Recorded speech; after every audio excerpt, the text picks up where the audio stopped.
iwa sfulmalua o le pese o le tātou pese.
Nā tātou whasanga i a tātou tārsanga.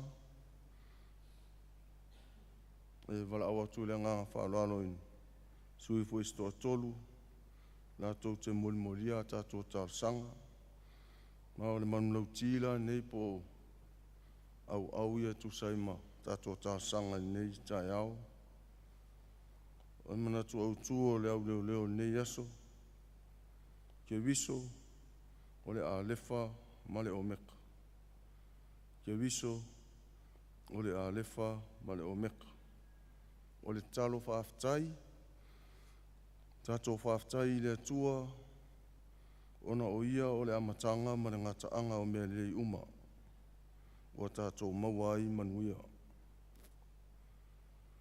Tātou whaafetai le atua, ona o le moni ma le whaamaoni o le alofa lawea, le whaalia atoa lea ia Yesu ke visu.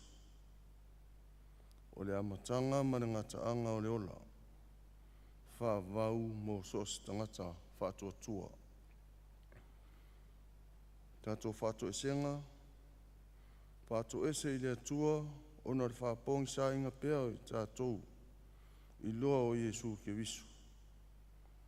O ia na amata mea I lo tātou whaoltanga. Tātou whātou ese I le atua, ia whamangalo mai o tātou leanga māngasala umalawa. I le maliu, ma le toi tū o Yesu. Tātou tatalo mo manaonga, ina ia whawai mai le poto. Tātou te malamalama ai e uwinga lo loto o ana fionga pa ia. Ina ia whaia pea lona finangalo I le lalo langi. E pei ona whaia I le langi.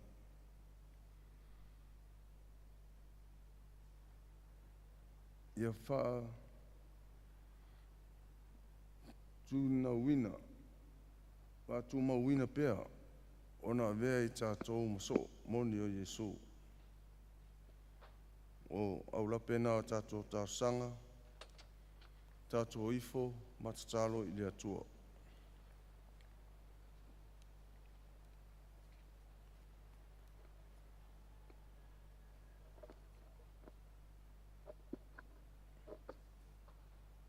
Le atua tol tasi pai ae lo mātou tama e whawawau. Ma Yesu Keriso lo mātou wari I maro mātou whaola. E nei tae au o mātou tue tā la pui pui o lo maru pa ia o mātou uru mai. Si o mātou whaafo I le vi inga mar whaafitai la ua fia o lo mātou tua. Ia ele ngatai lea, ia o mātou au leo leo le nei tae au lo mātou tama.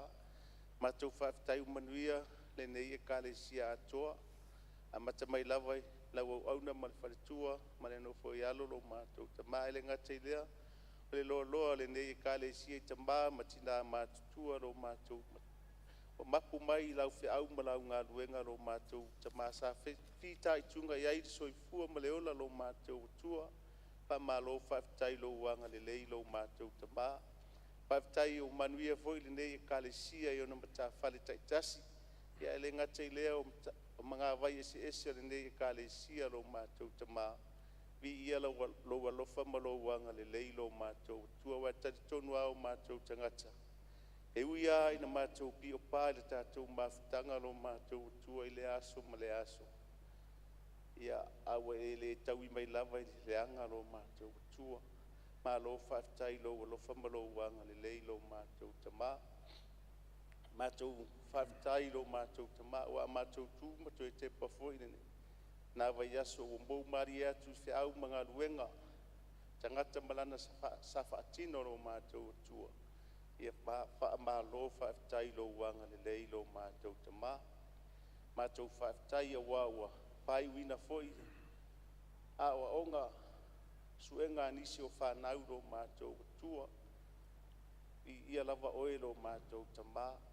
Wai tonu o mātou tangata, ia sa e tausi mai e pui pui mai e marutia lo rātou soifua mo lo rātou wola, ia o whiangai e foi maa o onga lo mātou tua, mātou whaftai o manuia foi au auna, ia po lupe whaalele foi nei e kālesia, lo whaafalele malu so se nuu ma so se afio anga, ona o le tala ina lo fina ngalo lo mātou tamaa, Whaftai manuia foi lau kolisi whawhaiwhi au I malua, ta māpule ma le wharetua. Ia ele ngatai leo whai a onga mo lātou wharetua, ele ngatai leo whanau loo. A o tauina ina ai a walau whi au malau ngā luenga lo mātou ta mā. Ia vi ia lava lo walofa ma lo wanga le lei lo mātou atua. Mātou whaftai foi lau tuspaia, wa o whaatonu ia te mātou, le suru I o mātou. Wae male malama I o mātou, wale whaatonu wha. Tonu folau ina ai le mātou sa varinga o mātou iai le nei o langa le tu mauro mātou tama. Silisili ar mātou whaftai mea umalawa lo mātou o tua ona tau langa tasi ai afe. Na e saunia e ala le soifua ma le ola o lo walopele Yesu Keriso. Na e ofo ato atoa ina mai lunga le sa taulo. Ina ia whapea on toa e watu ai mātou le mawhitanga mawhana malau o fio. Wa umana e tāpena ina le ola e whawawau lo mātou tama. Ia pe awhai mātou te talia lau o fio e te salambo ma le whamaoni. Mātou te talo, ia tu mau lau o fio le vi inga o le whamanu ma le whawhitai nei se ia o le whamawau lo mātou tua.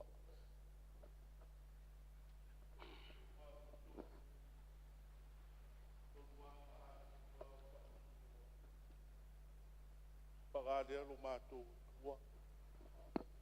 Mātou tangata o le fotu o le anga māsei. Mātou tangata anga sala. Mātou tangata e ola whaaforinga i o ruma. Pamangalo i mātou, pamangalo lau e kārisia. Lo mātou wānu no fwai malau auna ma le whatua ma le no fwalu. Na yo mātou tamam tina mātua. Mai se le lo loa ni kārisia. Mātou te whaia lawa. Upu ma whamtalanga, whela fwai. Mātou le ilo ailu mātou wānu no fwai.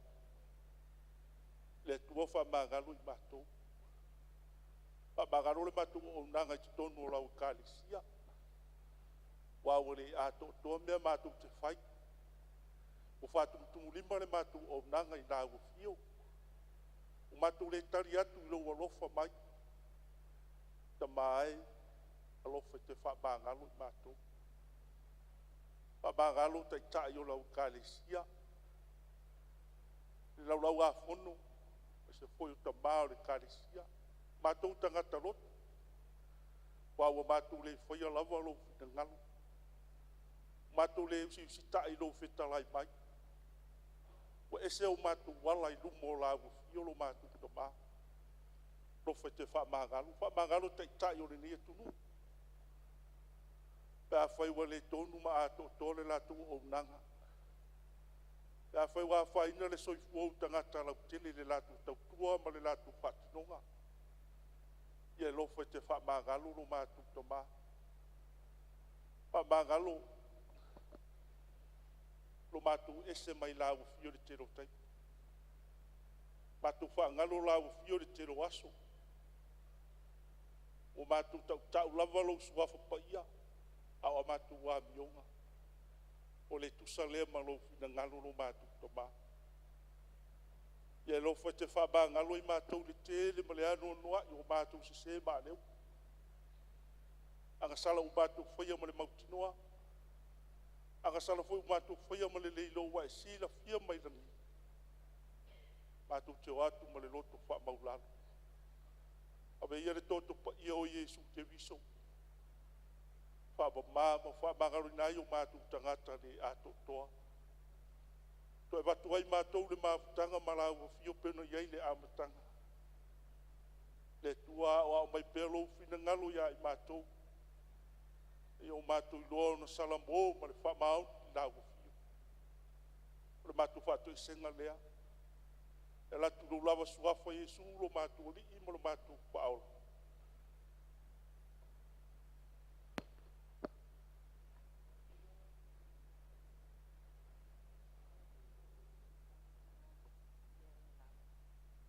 O mātou iai e le lua ia sā o le nei māsina no mātou tama.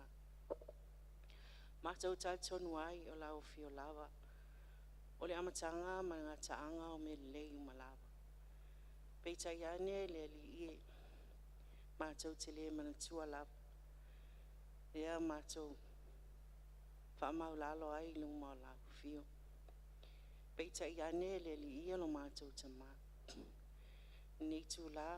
Whanau nau lawa i mātou i lau fio. Se i alofa ma fisosua ni mai. Foa i mai le poto ia i mātou. Ne i whapena ai o na mātou i loa. Awa fionga pa ia fola fola. Ia lea li ie lo mātou tama. Ia whaipea lea mata i ala i lo mātou wola whale whatua tua ia te oe lea au noa. O mātou te salo ai a te oelo mātou te mā. Se i e whaamanuia. I te māna o le kāle sia na whaama ite. Le tā ua lotu au leo leo lo mātou te mā. Ina ia mātou loa na te talo atu i a te oe. Ia le li ie. Mātou te taitonu lava. Te le au taimi whaavai au mātou te ngata. Te talo atu lo mātou. Ia te oe no mātou te mā. Ia o mātou wala au atu nei tai au. Se ia lofa ma fisoso ni mai. Nei ia mātou talia pea. Ia o mātou loto. E tonu ma le sao au o fiong pa ia. Ma ia whai ei pia i mātou ma so o moni ia te oe no mātou tama. Mātou te talo fo e le ali ie mo whaamanuianga. Le ngā luenga tā lai e lau e ka le sia o au. Sa mua nei mātou no e mamau. Ne ia tele pia ni anganga e ia ina mo lau fio ma lo malo. Mātou te talo le ali ie se e whaamanuia e mātou ne ka le sia. Mai lava ia mātou mātua whaale anganga. A inga o nei o mātou mātua ta māmatina o mapu mai la unga luenga. Ia au whaamanuianga ia i lātou. E le ngata fo i lea a inga lotu ma tā whale. Se i o lava i whanau ne ka le sia. Whaamanuia la o fio. Mātou tu ina tu fo i tupulanga talavo o ne ka le sia i o luma. Ai maiso le nei vai tau, tele ai o le fili ma le tia apolo. Wala au fasa aina wa afia ai o langa. Ia le li ia lo mātou tama, ia wana o le anganga o la o fio. Ia malu tia ai o au angalei e maise o lo nganga musu. Ne i whapena, ona fulitua ai la atou, mea ele au ngā, ia sanga i mai la o fio ma lo fina ngalo. Te e whamanuia ia sa moa mo na tangata.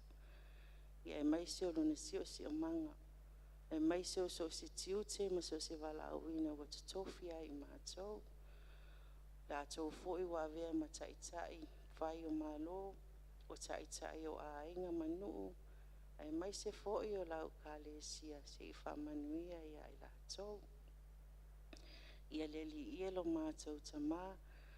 Mātou tsalo i la o fio, so ni mai ai mātou e maise nei tai au, lau au na wa avea mtaitai on mātou au leo, ia lo fangia la o fio, fo en malo seletino, ma fau faasili na pia i le anganga.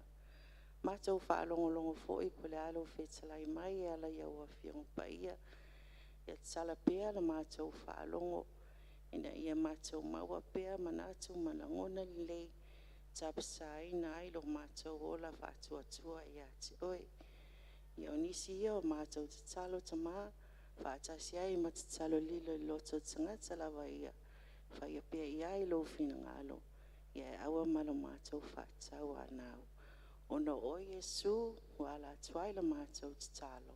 Amen.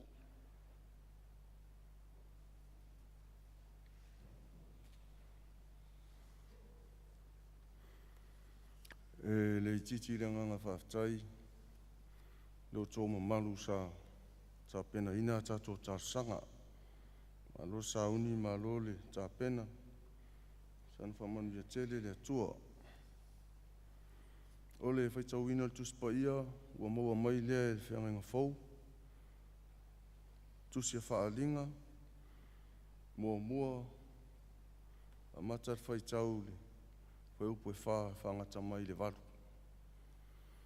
Whaalinga, mata upo mua, a mata whaitau, upo e se e whangata mai le upo e waru.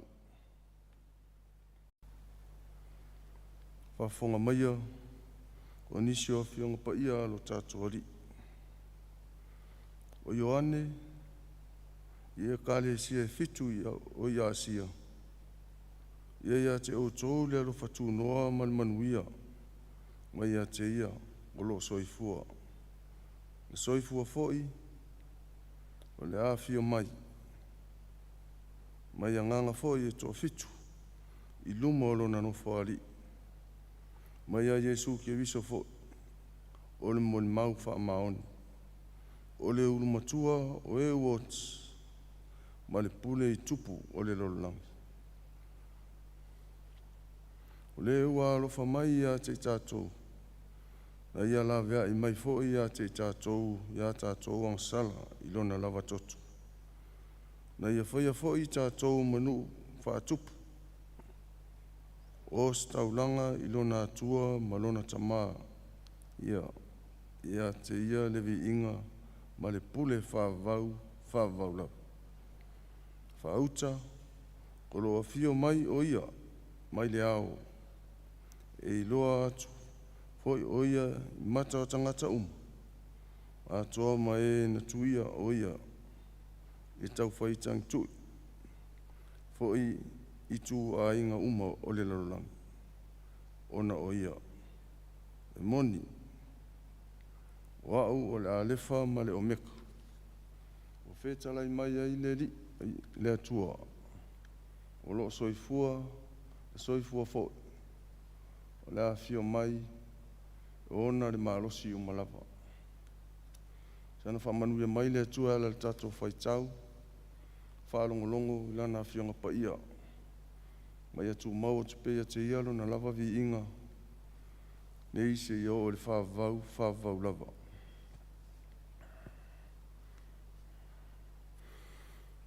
O le launga i le soafa malu o le atua le tamā, le alo ma le angang pa ia.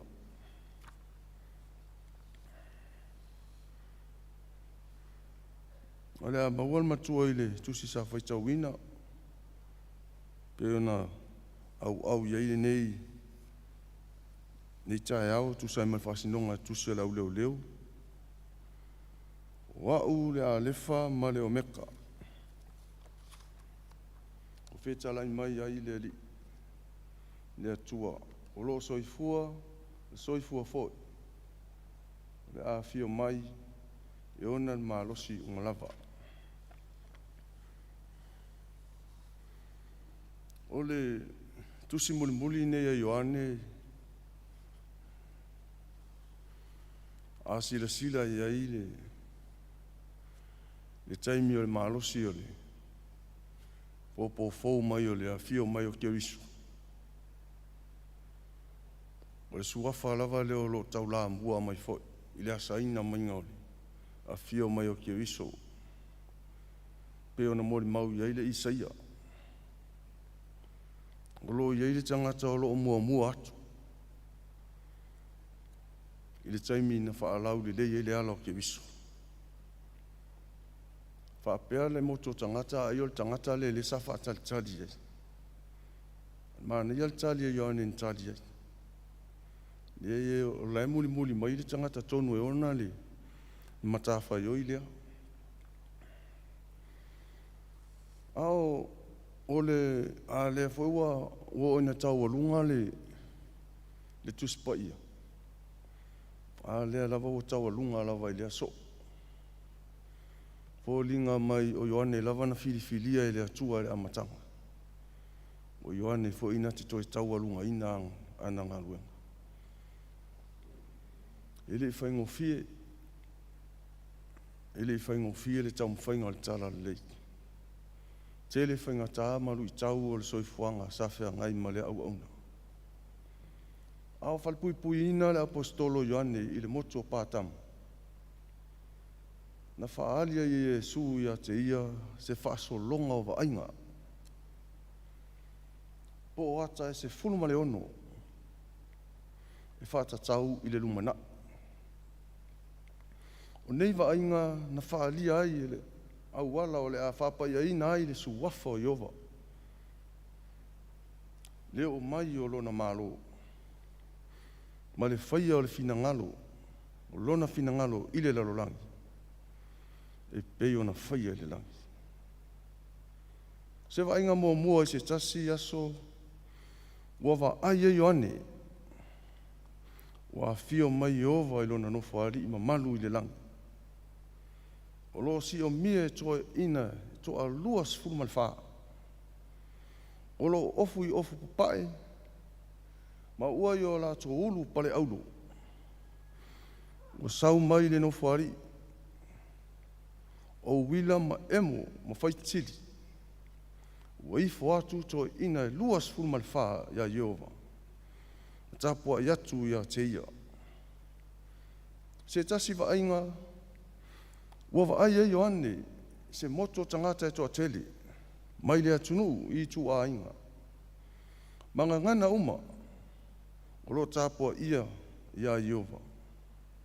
O lo leo ina i la tau e Jesu le tamai mamoi. Ma taita ina atu i la tau i le vai o le ola. Muli ani. Se isi vainga ua mata ona pule Yesu o se tupu i le langi. Whaatasi ai matoe ina e lua sifuru malwha. Se isi vainga na so ai. Ua vaai ai Ioane ia Yesu. O lo tau masatani. Le tā rako maana te moni. Ua la foina ese la tau e Yesu mai le langi. I le lalo langi. A silsila foi lai le kenese e tolu mata au po sifuru lima.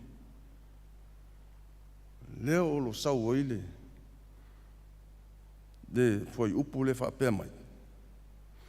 O te whatupuina le wheitangai i le vā o oe ma le whawhine. Ma le vā o lau whanau. Ma lana whanau. O le a ia tui momoina oe le ulu. Ai o le a tui momoina o ia i le muli vai. Pei o le tali lea le atua, e ala i le taimi fo i lea na ngasala i le urua i tangata. O la na whaaringa lea na tuu ia i le ngata. O wā o le siampingi leo le laulang. O isi vainga na vaia e Ioane, se vainga mātango fie o le tamai mā moe. Ma e afef e se lau whāsu mal whaafi. O lo tutu i lunga le maunga o Siona. Ua ia vaia foi se a ngelu o lo whelele ai i le lalolangi a toa. Wa whailo atu i tangata ina ia matau i le atua. Ma watu ia te i la tau le mamadu. O le isi vainga ua a matal taua i amaketo. O le nā taua ua whāto i lalo ai e Yesu mana au tau ia satani. Malana whainga a mio leanga ona o mea leanga na ia mai. O le vainga muli muli. O le sila lea a Ioane lea sa iai whaalinga. Ua vaai ai e Ioane le mātango fie. Le au tasi o le langi male lalo langi. Ua wha umatia a toa sa tani malana whanau. Ua wha paia i la tau uma i le langi male lalo langi. I le suafo i ova. Ma tā pua i atuai au tau lava o ia. O le au auna nei e le whaingo fie. Mea alofa ma whaaringa na tuu ia i le atua. O wae le ngata ina a sila i le amatanga mainga o le fofuanga matala whaasora pito o Israel. E le whaingo fie tangata le nā vaitau. A se sila le tala lona se fulo le tuspa ia.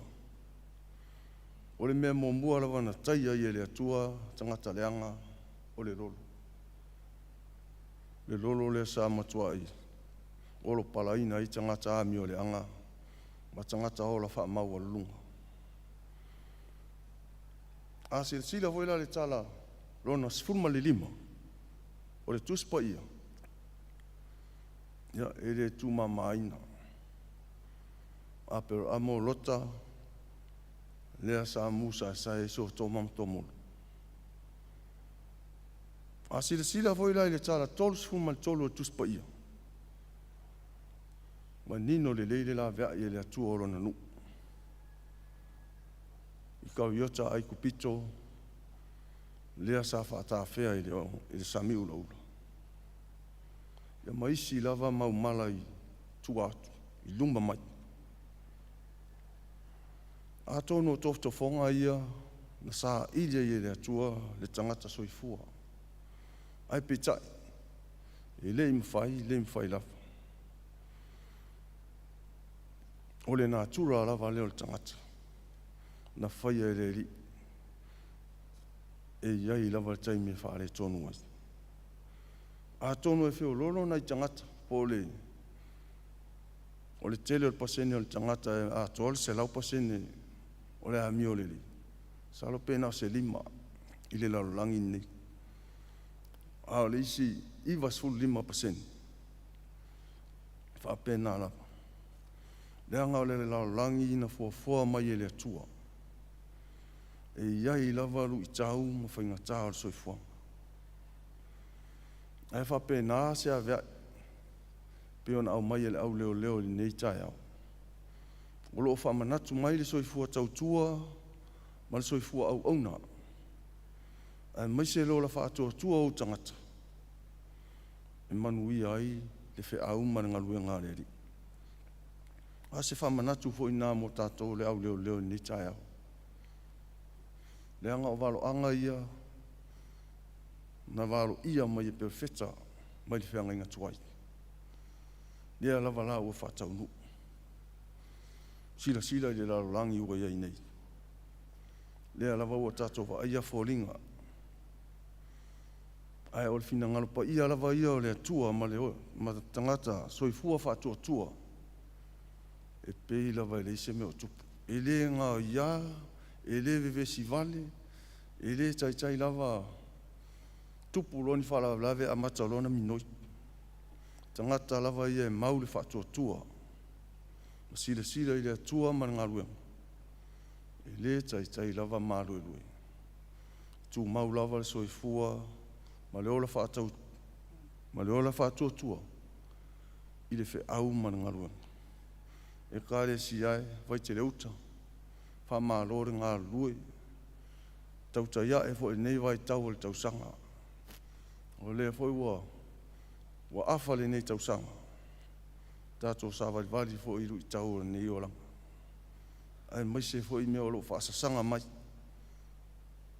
Aro tau soifua au auna ma le tau tua, whaatua tua, matali tonu i a tua. E le ai lava se me au awa se whanga le atu. O le mo le mauna le nei asu, tusa i mal whaasinonga au leo. Peo ni whetalai Jesu.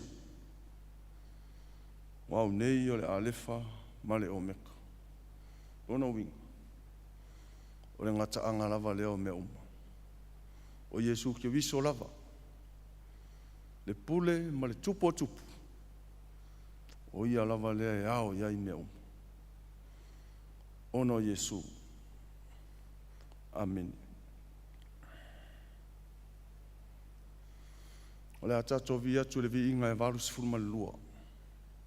Valu sifuruma le lua le vi inga o le atua.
Ia, ave ia nei taimi soa whamalmalo Iesu ke wiso e whātalo whātua i. Ia tamā ma le tina ngā luenga. E se foi e nā ma tamā malo lo. Ia me se foi lo tau ma malu o mwhaina. Whātasi mai nei vai anga le tai au.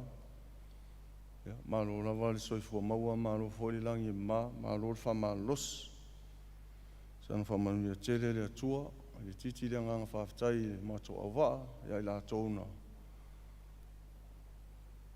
Tāpena ina tātou tārsanga, ia mai se foi le sa tō ina tātou i inga nei tai au, sana whamanu ia tele le atua. A tonu e, watu voi nei taimi e, aso tuai vai maru i puenga. Ia tamā, ia te tonu lava e, leise a totoa le whatau wha.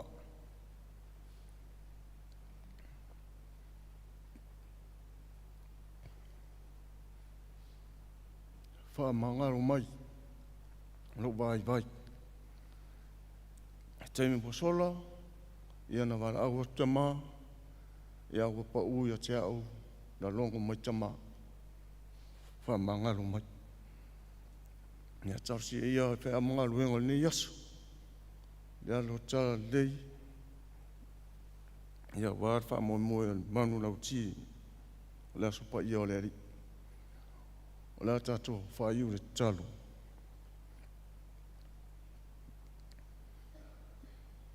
E le umalawa ta maalo mātou fia via tu lau fio. Ngai a fo se tasu sau ninga tau amata ne yasu.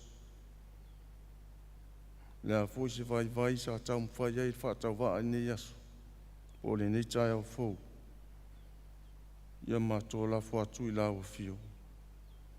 Al manuia male. Ia tū maulei lunga o lau fio lo mātou atua le vi inga. Mal whamanu le aso nei. Al manuia mal file mua o le atua le tamaa.